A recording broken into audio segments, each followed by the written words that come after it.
Oh, you started, okay. Just cut it. Just cut it. Extra work. Okay. I'm lazy. All right. So let's get started here. So this is another function.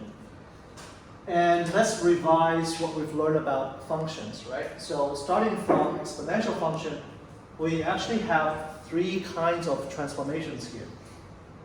So what are the three transformations? Any volunteers? Looking at it. So let me give you a hint. It shifted of 20 units. Yes, this part is about shifting up by 20. And shifting What about this left. plus 1 here? Shifting left To the left by 1 unit. 1. And then what about this part? I think the amplitude free insurance is like Amplitude. So it's like a stretch of vertical stretch by 3. And do bear in mind the order matters.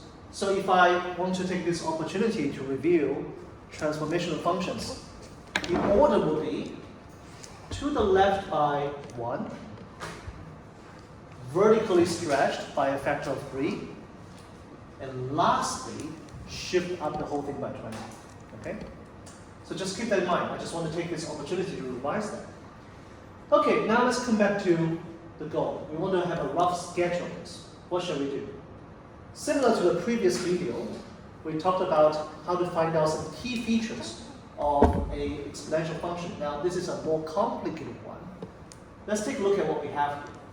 Asymptote. Asymptote is the line that the graph is approaching to. In this case, y equals to 20. And again, don't forget it should be a horizontal dashed line. Not solid because that's not part of the diagram, it's a reference.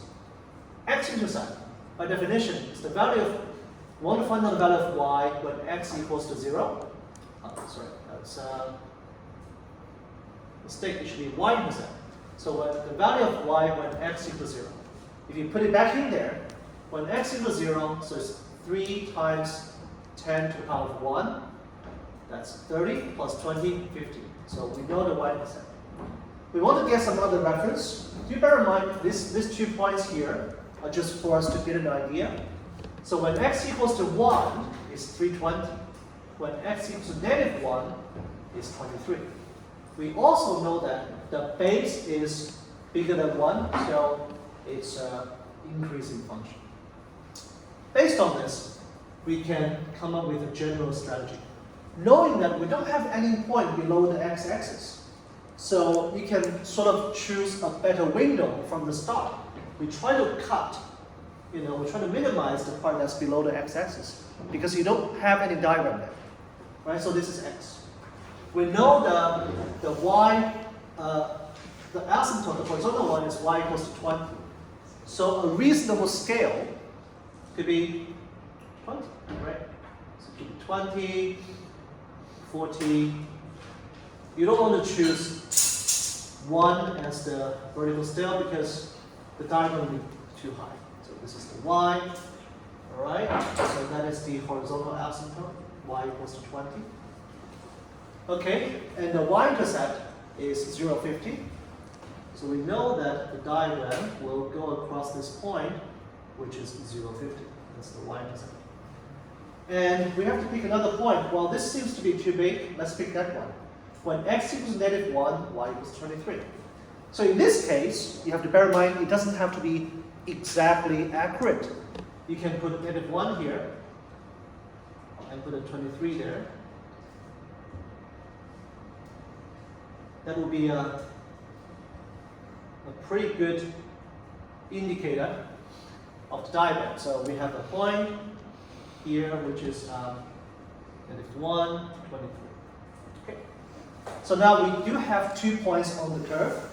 We do have a asymptote. We do know it's increasing. By combining all the factors, we have a diagram. We have a diagram. And that's good enough. That's good enough. Okay? And then, of course, to make it more complete, just to make sure on each axis the scale is consistent. And don't forget to label the x and y axis. And that would be a reasonable, acceptable sketch of this exponential function. Thank you. Thank you for watching. Thank you.